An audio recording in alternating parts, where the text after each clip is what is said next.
Shannon, thank you so much for joining me today. I know that your story is going to be really helpful to a lot of people, and you have been through something really, really incredibly life-changing. And so I want you to share that with us. Can you introduce yourself? I'm Shannon, and I have 7 kids now, and I'm very grateful to be able to share my story with you. Yeah. And how about we just start from the beginning, because you have been through like chaos, like Yeah. a lot. Yeah. And it's actually really heartbreaking, but it is really real life. This is a really real life story. And Yes. so let's go back to the beginning. You met someone at a certain point in your life. Yeah. So I met Brian when I was 19, and I had just had my first baby, and he was about 2 weeks old when I met Brian. Mm-hmm. And it was our friends, so his friend and my friend, that were dating, and kind of introduced us, and it just kind of went from there. And very quickly we moved in with each other, and kind of raised my son as his child and ours together, kind of a thing. And yeah, it was Sounds like he was a really sweet person. yeah, we definitely had our struggles, but Yep. he was a good man for a long time. Yeah, and then Yeah. did you guys have kids? We did. We ended up 2 years after we got together, we ended up having our daughter. And yeah, life was good for a while. We tried to have another child for a long time, and that didn't happen. Okay. And we kind of had our ups and downs throughout that. It was hard to not have a child. It took about 12 years Wow. to have our third child. And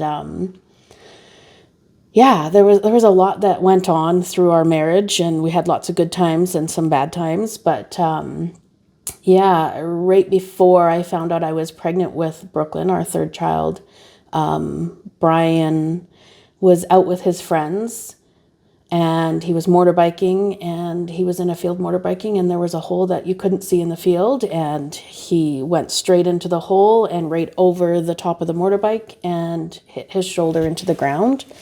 And that ended up with a whole bunch of damage in his ribs and lungs, and he broke quite a few ribs and contused his lung, I believe it was. Oh my He goodness.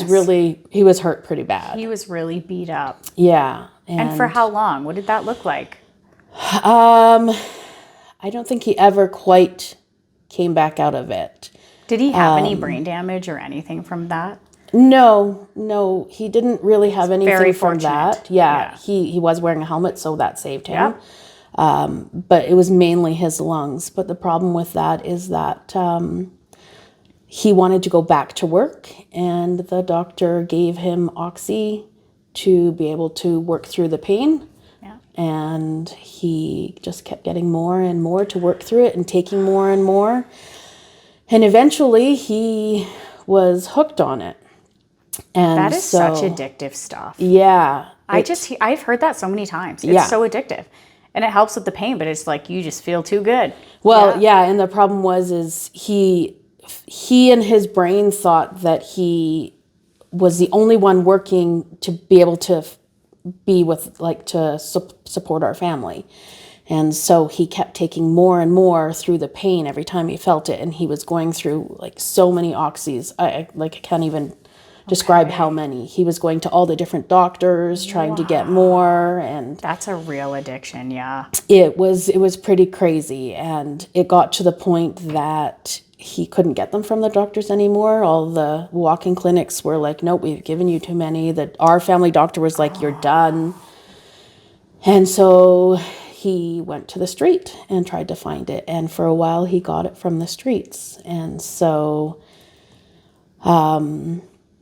yeah, he got it from the streets for a little bit, and then all of a sudden he couldn't get it from the street anymore. Okay. And they decided that they were going to tell him how this other drug, this just like oxys, and that he would feel just as good on it. And so he started doing that drug. And what was that? That was, I believe, heroin. I don't know like 100% all the details, but from what I'm understanding, that was heroin. And this must have greatly impacted your relationship. Well, I didn't know a lot of this was going on. I was completely oblivious to this. Okay. And he, I think, was trying to tell me for the longest time, because there's that TV show about addicts. It's like a true story about addicts, how they put them into, like the family does I don't know what that word is called, where they have like a bunch of people and they get together and they have, it's like therapy or? no, an intervention. That's what it was. There was okay. a TV show where they would do an intervention on them. That's what it was. And so he would keep showing me these shows. Oh, really? It's like he was kind of hint, Yeah. reaching out, But reaching scared. out. Yes. Yeah. So. Yeah, that makes sense. And it was like, I think he broke his ribs in somewhere around October, end of October-ish. And I would say by Christmas, he was going to the streets, or before Christmas, he was going to the streets. So probably the beginning of December, he's going to the streets for the drugs. Did you have like some weird gut feeling that something was going on? Not at first, no, not at first. And he was took me a while. sneaky about it. Yeah, and he was very, very sneaky about it, and it took me a while. And what I want to mention is just on a note on that is that like anyone can fall into that.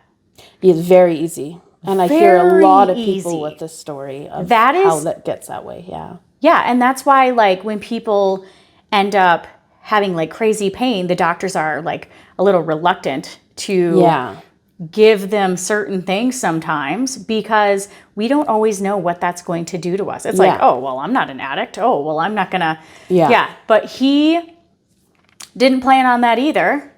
And then all of a sudden, you need more and more and more. And was he working at that time? He was. So he was like, you were saying he was trying to, care for the family because you were probably home. Yeah. And no, I actually worked. You were working still too? Working. Okay. Yeah. I worked full time. I was a manager at Blockbuster of all places. But I was doing that, and like I had a decent paying job. Okay. But he still was like, but he felt that he needed to work. And he did bring in the majority of our income. He owned his own business. He worked, we had like industrial shops, and he worked in them on our property. And this was what was helping him get through, he thought. Yeah. Yikes. Yeah. So he thought he still needed to keep doing this. And it was a crazy time. But I didn't know yet that he was doing this. I was still trying to figure something out. I knew something was starting to go weird, and did he seem different when he was on them, or it was just it took the pain away? The only thing that I remember was he would be sitting there watching TV. He was go, go, go, and then as soon as he would sit, you would see him like nod off like this.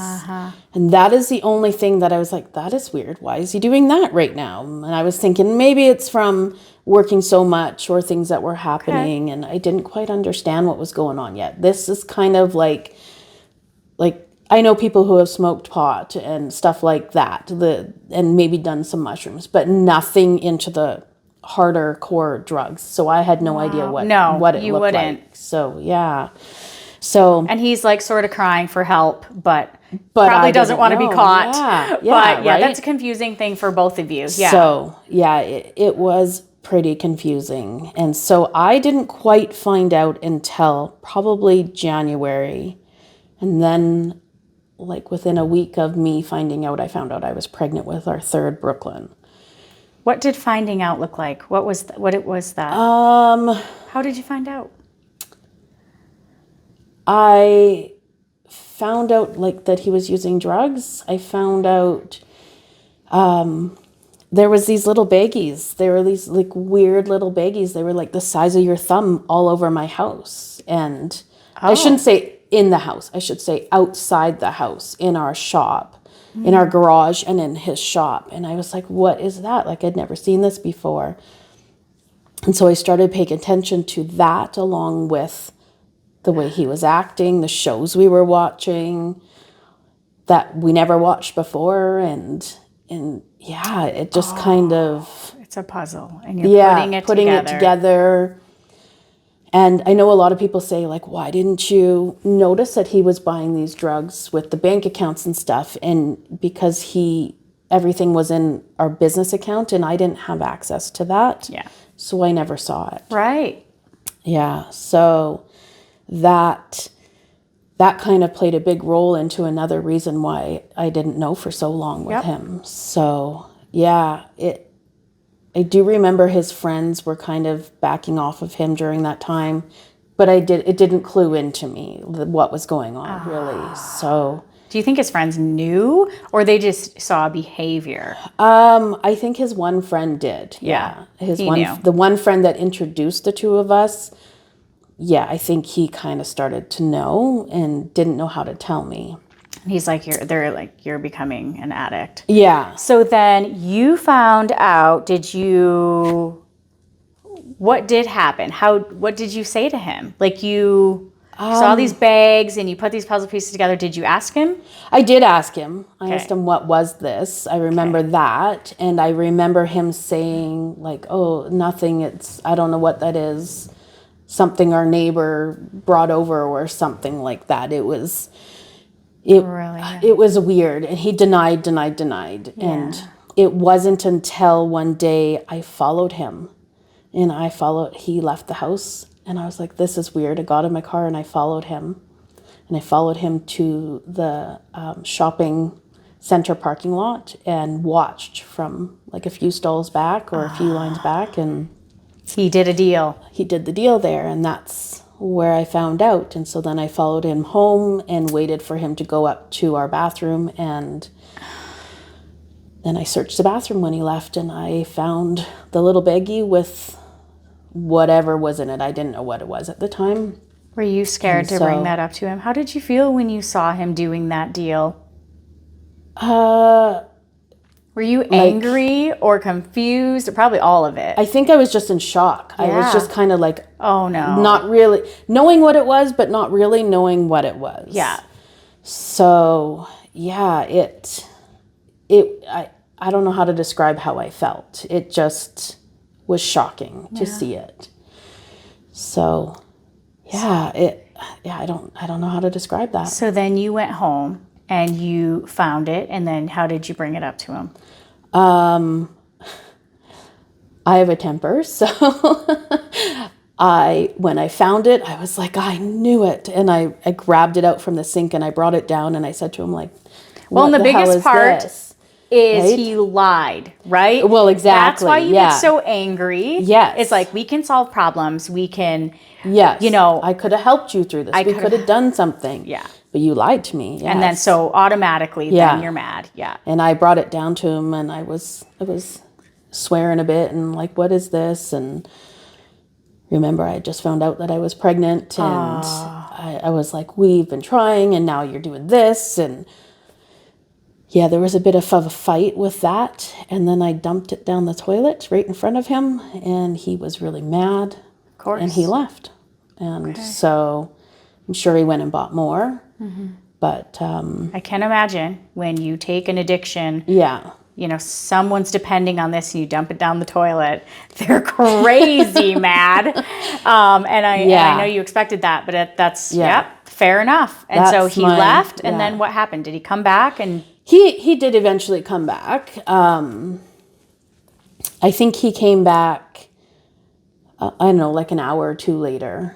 Right. It might have been a little bit longer, but he did come back. And I was really mad. And I think I was really childish in that marriage on top of it. So I didn't speak to him for a very long time. Yeah. Trying to figure out the puzzle of what I'm going to do with my life and where it's going to go from here. And you have a baby coming. Yeah. It's really confusing. Yeah, it is. It is. It's scary and sad because he's supposed to be your future. And yeah. Exactly. And we had been together she was born in 2012. So yeah, we had been together for like 13 years at that point. Oh my goodness. So. Okay. So then that happens and I know something very significant happened later on. How did you move towards, where did things go after that? So before Brooklyn was born, I got him into a rehab. Okay. And he cleaned up a bit. And although we thought he was done with addiction, he wasn't. He turned to alcohol after that. So after Brooklyn was born, that is when he started drinking, and drinking a lot. And I left a couple times during that period of time of him using and then drinking and a bunch of that. And then things got really bad. I should say his dad worked for him in his business. And the January before he passed away, he had fired his dad and said no more. There was lots of things happening in the workplace where he wasn't doing the job properly. And it just got to the point that either Brian had to let his dad go or he was going to lose the business. And his dad was purposely sabotaging him. Okay. At this point, So in he's my like, no, mind, I'm he going to was set a purposely boundary. yeah. Dad's got to go. Yeah. And then how did Dad react? So, I had gone back to work after Brooklyn, and he came into my work and he said to me that he was fired. And Your father-in-law. Yeah. He came in and said that Brian had fired him and that he had been searching online and he found this thing where he was going to have packages shipped over from China or overseas somewhere, and that they were going to be sent to him and then he would process them somehow and send them off. And immediately I said, no, don't do that. That sounds wrong. You're going to get in trouble. Something's up with that. And So he had got let go by your husband. Yeah. And he immediately comes in and tells you of this new business plan Yes. that he has. And he's saying he wants the packages shipped to your house. Yeah. Okay. No, not to my house. Okay. I told him I wanted nothing to do with that. Okay. Don't bring us involved in that. Don't do it. You're going to be whatever. So he said, okay, I will not do this. Okay. And he left my work. And I said, find something better. And he left the work. And so nothing else was said again. He didn't say anything about those packages or what it was? No. Okay. No. And that was in January. And nothing else was said again. And so about 4 months later, we didn't plan on it, but I ended up, I don't know if it was 4 months later, but I ended up being pregnant again with our fourth child. Okay. And yeah, it was a big shock. I wasn't expecting it. Brian wasn't expecting it. We were shocked. And again, I knew within weeks of all of my other children that I was pregnant, but I didn't know with this one. So I was about close to 4 months pregnant with her when I found out. Wow. Yeah. And so in that time, Brian was cleaning up from drinking and trying to get his life back and doing a lot better. He was having some health issues, but he was trying to get back on being a better human being, I guess. And so once we found out that I was pregnant again, that was the end of it. He just said, okay, I'm going to get better for this child. We need to be better all around. And this is what I'm going to do. And so he had straightened up quite a bit. Okay. And one morning I was getting ready for work and he would stay home with Brooklyn during the day while I worked. And then at night I would be at home and he would go work. And so there was some things, like it wasn't just all good things happening in that little bit of time, but my daughter was helping out and he still wasn't quite back to himself. He was still pretty messed up from using drugs and then drinking so heavily, and he just wasn't the same kind of person he was. After all of that, it changed him. Yes, and so this, As I should say, has been going on for quite a while. I was oblivious to a lot of stuff. Yeah. Like the last 5 years of his life were really crazy. And yeah, it just was not good. But once I found out I was pregnant, he had made it a thing. He was starting to exercise and trying to stop drinking completely and doing some things to make it better. So you're trying to have hope again. Yeah, and by this time Brooklyn is about two and a half-ish, about that. So one morning I went to work and a package showed up at our door, and he took this package. And So first of all, why did the package show up at your door? Do you know? I didn't know then. Okay. I didn't know what it was. So this package showed up either the night before or the day of. It's not very clear. There's a little bit of stories going on with that. So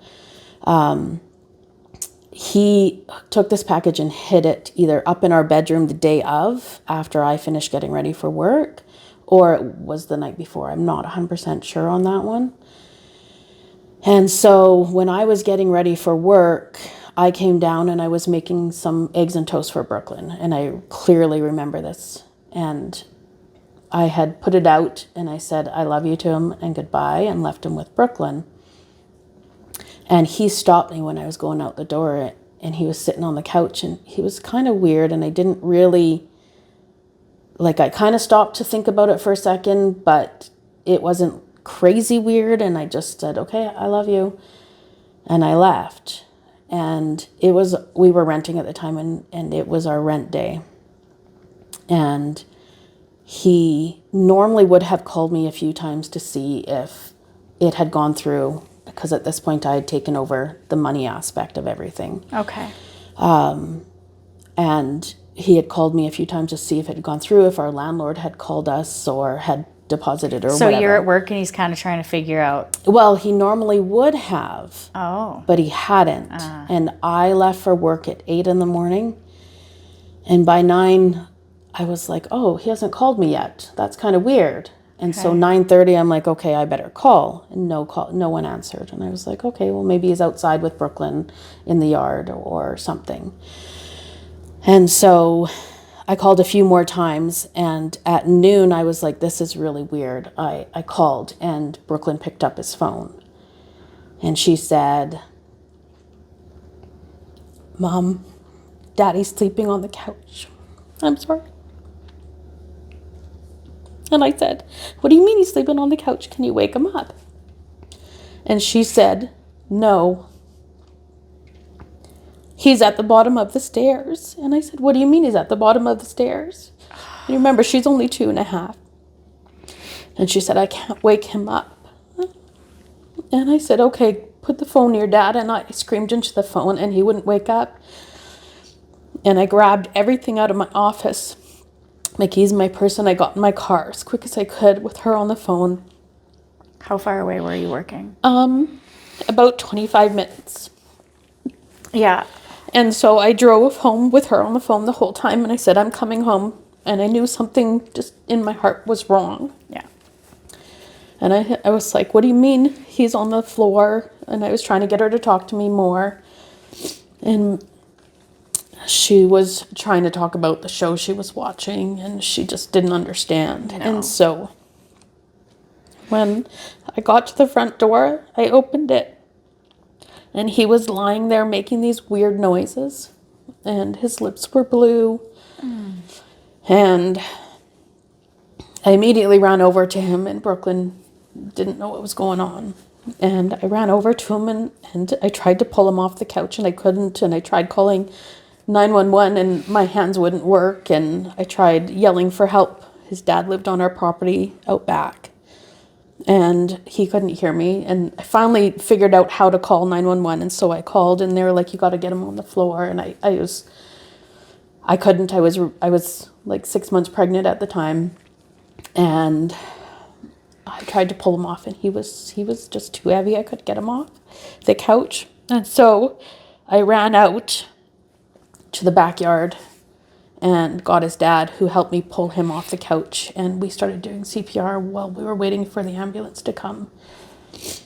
And during this time, the ambulance came. And during the time the ambulance were working on him, I just collapsed on the floor. And his dad kept saying weird stuff like, he's doing drugs or something again, you better go check. And I was very, very positive he wasn't doing drugs again. I had all the money. I knew it wasn't that. And I was like, there's no way. Like, unless you're buying it for him, there's no way. Like, I have all the money. He was trying to be clean. You knew right then. Yeah. And so I just remember collapsing on the ground and the police trying to tell me, like, to do things and call people and get help. And I just was zoned out and I couldn't do anything. In shock. Yeah. And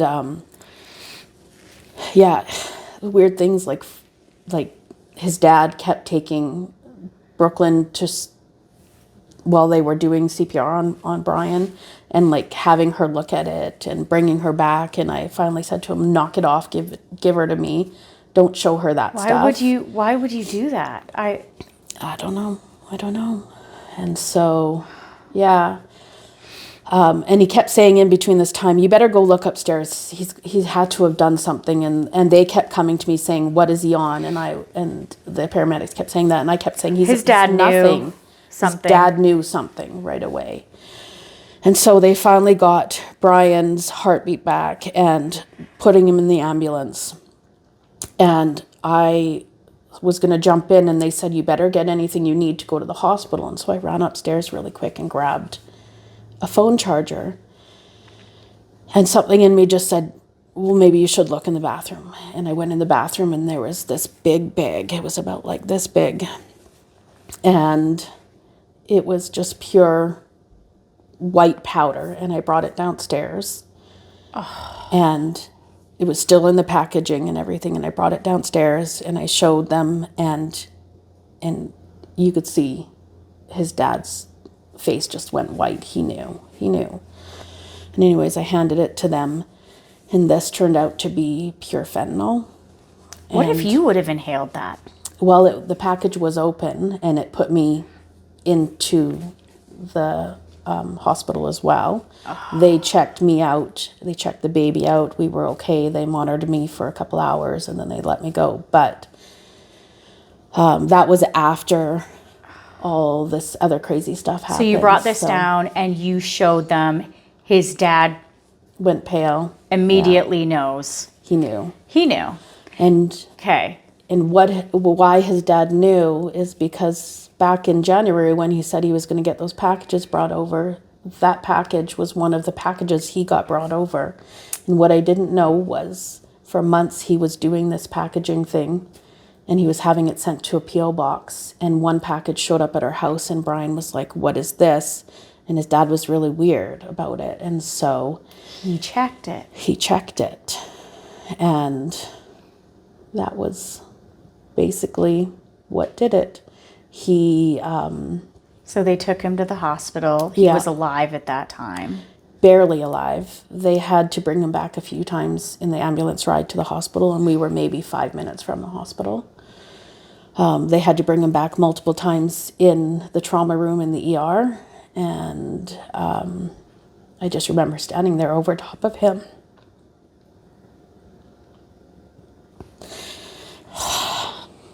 And I knew he was gone.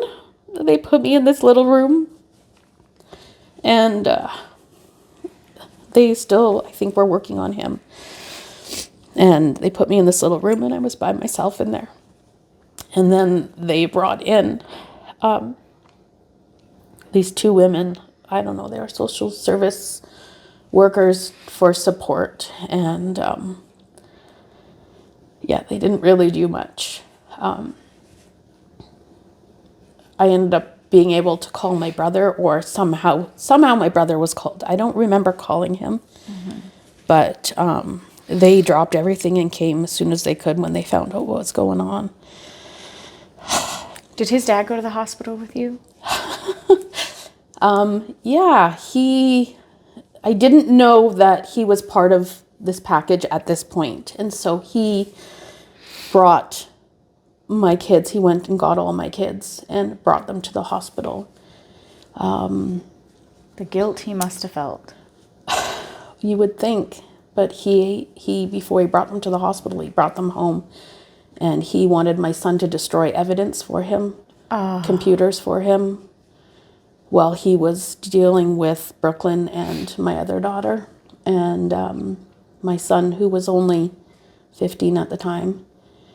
And he was trying to get him to destroy all this evidence that was back out in his trailer and stuff. So And meanwhile, his son's dying. his son is dying. Yeah. And he said a bunch of horrible things to my kids. It took my kids many, many years to get over the stuff that he said to them. On that day? He blamed my daughter because my daughter said a package had come the night before. And so he blames my daughter, saying it was her fault that Brian opened this package and she should have told him. And so She has to live with that. major, major guilt for a long time. She's done a lot of therapy to try and get through some of this stuff. She still carries guilt. She still tries to figure out what's going on. She just was trying to open up the police files on it and get information from that still to this day. And so you're in the hospital and these social workers come in. Are they the ones who told you that he passed away? No. The doctor came in and told me at some point that it's a very much a blur. That's at some point that he did. But that wasn't until we were upstairs. So I had called his mom and told her to come. It wasn't good, that she needed to come to the hospital now. Were his mom and dad together at the time? No. Okay. So his parents split up when he was younger. Okay. Like young. I think around 6 or something. Yeah. And she was in Alberta, and I said, you need to come. And so she hopped on the first flight, and Brian at this point was brought up to the ICU, and they said to me, he's not going to make it, and what would you like us to do? They've had to, just to get him up to the ICU, had to bring him back quite a few times. And so I said, make sure that he stays alive until his mom can come and say goodbye. Until she gets here, she's on her way. And so they kept him alive during that time, and it took her, I don't know, I think around 1 o'clock in the morning she got there. And so in that 12-hour time, all of this has happened. And what I should say, with it being pure fentanyl, because it was one of the first cases to happen, we weren't allowed to be in the room with him. We had to see him through a glass window. We weren't allowed to say goodbye. We weren't allowed to touch him. We weren't allowed to do nothing. So, yeah. Because they just didn't know if it would affect. They didn't know how to deal with it. So when his mom finally got there, we were brought up to another little room where a bunch of my family and me and the kids were, and we were up there, and we got to go see him for a little bit through the window and back. And his mom got there, and they said, we won't be able to bring him back again if he goes. And so they said, you need to come say goodbye now. And so she got just a few minutes, and we all went in there, and we watched them unplug him through the glass window.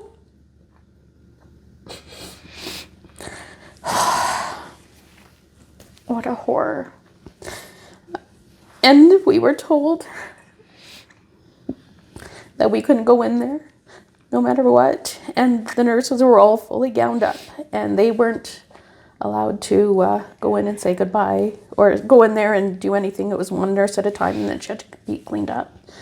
And we were told that he would stay in that room until they were able to clean him enough to bring him downstairs to the morgue. And that because it was like one of the first cases that they were dealing with Of fentanyl? of fentanyl. Okay. They didn't quite understand how to deal with it, so they had to have like a secure area in the morgue for him, and so he had to stay there. And they couldn't bring him to have him cremated until everything was cleared in the place that they were going to cremate him and stuff. So he stayed in the morgue for a while, I think a couple weeks before they were able to get him over to be cremated.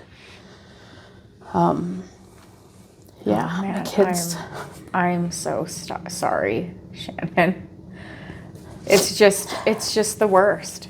It's the worst. And your daughter, how did she get spared from being around that or touching him or getting that? Like, you would think when she's in the house with him. The 2-year-old, I'm so thankful I had put up a baby gate at the bottom of the stairs, because otherwise she was alone with him, and we don't know what time. The more I think about it as the years have gone on, I think that he had already opened up that package before I left for work, and he was sitting on the couch with her. And I remember the toast that I had made them, the eggs and toast that I had made them before I left for work, was still sitting on the counter. And It was almost like immediately when you left, he went upstairs. I think he went upstairs and opened up the package before I left, and he came back down and sat on the couch. And Do you think he had some of that in his system at that time? yeah, because That might have been that weird feeling you had about him on the couch. They say with fentanyl that they just basically just kind of sit back and go to sleep, and they don't ever come back. And fentanyl has become such a massive problem. Yeah, and the other thing with Brooklyn, is that she had marks on his, like she had marked his leg where she was trying to wake him up and scratch him and stuff. So I'm so thankful that she wasn't anywhere near it, because she wouldn't be here either. No. And so And so your whole family is in the hospital and they're saying goodbye. How did things go after that? You had to come home without your husband, and you had this new baby on the way, and I was like, while he was in the hospital, they checked everything out. Everything was good with the baby. So I was 6 months pregnant with her. And we learned in the hospital that they were going to condemn our house. So we weren't even able to go back to our house. So everything that they had on, like that my kids had with them or on their body. That's all you got. That's all we got. And so they did condemn our house. They had boarded it all up. We weren't allowed back in it for quite a while. And during this time, like all of my family came to support me. My dad, my brothers, my sister. I was staying at my brother and sister-in-law's house. Brian's mom and stepdad. His mom flew and his stepdad drove with their trailer, so they had somewhere to stay. And they all just surrounded me for about that first month. And there was lots of detectives and stuff that I had to talk to, and they supported me through all of that, and a lot of craziness. What did his dad? Because that was his dad's package. It was his dad's package. And what did his dad say after this? Did he admit to this? Did he? No, he kept for a long time saying it wasn't his. He didn't do it. What he was doing was having these packages delivered, and then he was supposed to be relabeling them and sending them off. And apparently it was all drugs, different kinds of drugs. And I didn't find this out till much later, like probably like 6-7 months after Brian died, that's what he was doing with these packages. How did you find out? Did he tell you? Through the police. Yes. Because they were investigating. They were investigating and why. You were saying something's... Yeah. Yeah. Yeah, there was a lot of police involvement at that time. Yeah. So, yeah. And then the news, you were saying something about how the news... Oh, yeah, when Brian died and they were...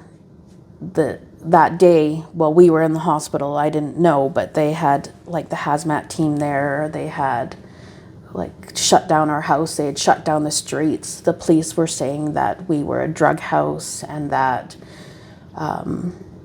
they were talking about on the news that the kids that lived there were gone, that child services had taken them, and wow, like all this stuff. None of it was true. The police went through our whole entire house. They dumped out all the boxes, as you do when you're waiting for a baby to come. You have them, like, all the clothes labeled 3 to 6 months, and everything just dumped.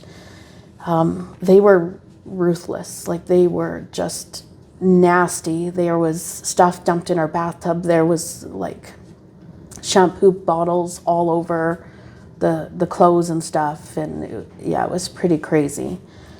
Once all of that had gone on and they condemned our house, and they finally, I guess after 3 weeks or something like that, it might have been 3 or 4 weeks, and they finally said, okay, we could go back, or they said that they were going to bring in a cleaning company, had to come clean it, and then we could go back. And our landlord wanted me to get everything out of the house, and that I wasn't allowed back.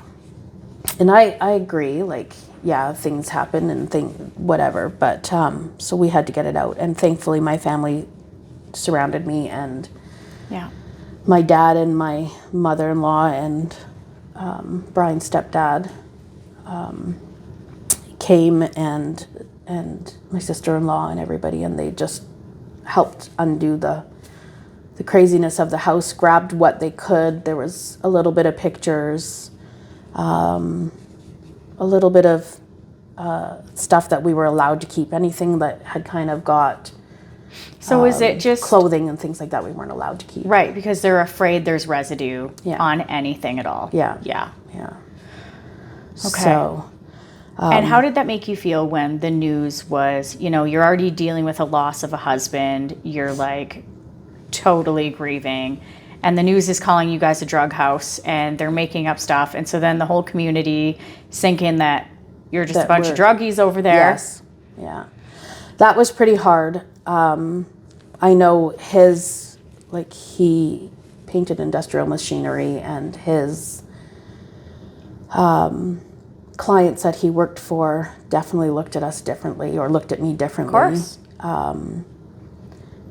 My job looked at me much differently. Like, people took it for what the news was saying, and it wasn't Which that. is heartbreaking, which I think is something that we have to make note of, because the news wants to tell an exciting story. Yes. And what happens often with the news is that they can say things that are so destructive, so hurtful, they can make whatever up, and your whole entire family is affected by having to hear that, and the whole community looks at you different, and it definitely does, and they definitely do. I don't believe a lot that's on the news anymore after my story. The stuff that they said about my family and us, which was 100% not true. Yes, there was drugs in our house, but we weren't drug addicts. We weren't I wasn't a drug addict. My kids were never taken from me. Not even 1 minute were the kids ever taken from me. No. Brian was a drug addict, obviously, from when he broke his ribs and stuff, but he wasn't using at that time. He had cleaned himself up. It's not like this was a drug house, like they made it sound to everyone. No, we definitely didn't have drugs. People didn't come to our house to buy drugs. Like, it was nothing like that. No, and that's really, really hurtful. And I'm really sorry that you had to go through all of that. On top of grieving, the news is plastering your family around, and people are believing it. And the stuff online was ridiculous. And people just share it and share it and share it. Yes, and that's a problem today, to this day. And they go crazy with it. And their story in their brain with what the news is saying and what they're spilling out is not, it's not true. And it affects people's lives while they're trying to go through a hard time. It just makes it so much worse. It does. The gossip of all of that. I remember sitting, I think we left the hospital at 3 a.m, and I remember scrolling through some of the news feeds and the comments on it and the things people were saying, and I wanted to so bad say something. And I just decided I need to keep the peace for You just lost your husband, and this is getting... And my kids, my older two were teenagers, and I needed them to have peace, so I just let it go and didn't look at it anymore, and just said they're all lies. It's not true. How heartbreaking. We're just going to continue on. So No, that was probably the right choice, but that's a really hard thing to do. It is, when people are lying about your family, and you just lost your husband, and that was a mistake. Yeah. That wasn't him being, No, it wasn't. a druggie. No. So I guess after that, you had to move on. And then you had to have your baby by yourself. He did. And that had to be a really hard thing. His mom came for Brianna's birth. And she thankfully was there for my older two kids and Brooklyn, who was just 2.5 in a few months, but who was going through a very hard time. She was very close to her dad. And so it was very difficult for her as well. And you're trying to be strong for your kids and you're... Yeah, and so... I think that's what's hard is often you're going through all these things and then you're trying to be strong for your kids. Yeah. Because you're like, well, I can't cry because then my kids are going to see it and then I'm not a safe place for them. And I think that's just such a normal... I think that I tried to do that. I know that didn't happen. I You cried in front of people. You have to. Yep. I know I was very mad with Brian and I would yell at him quite often. I would just yell in the middle of the day. Something would hit and I would just be really mad at him and I would yell at him like, why did this happen? Why did you do this? Why did you leave us? And so, yeah. That's one of the stages of grieving, right? Yeah, I still do that. And it's been like 11 years and I still yell at him often. Sounds so bad, but because he's still in your heart. Yeah, he is. And then so you have to move on and you're trying to move on in your life and you end up meeting, how long later you end up meeting someone and you're trying to move on with your life and you are married again. I am, yeah. And you have his children too because he went through a loss as well. Yes, he lost his wife and that's how we met. We actually met fairly quickly after Brian's death. We met as two widows talking to each other and went on from there. When Brianna was born, I got really sick and we almost stopped talking at that point. I ended up with a superbug from the C-section that I had and I was very sick after. Oh. Almost died. It was pretty bad. I had a really good friend at that point that was supporting me after my mother-in-law stayed for a little bit after, but after Brianna was born, but she had to go back and this friend helped me through a lot of it and Jeremy was kind of there and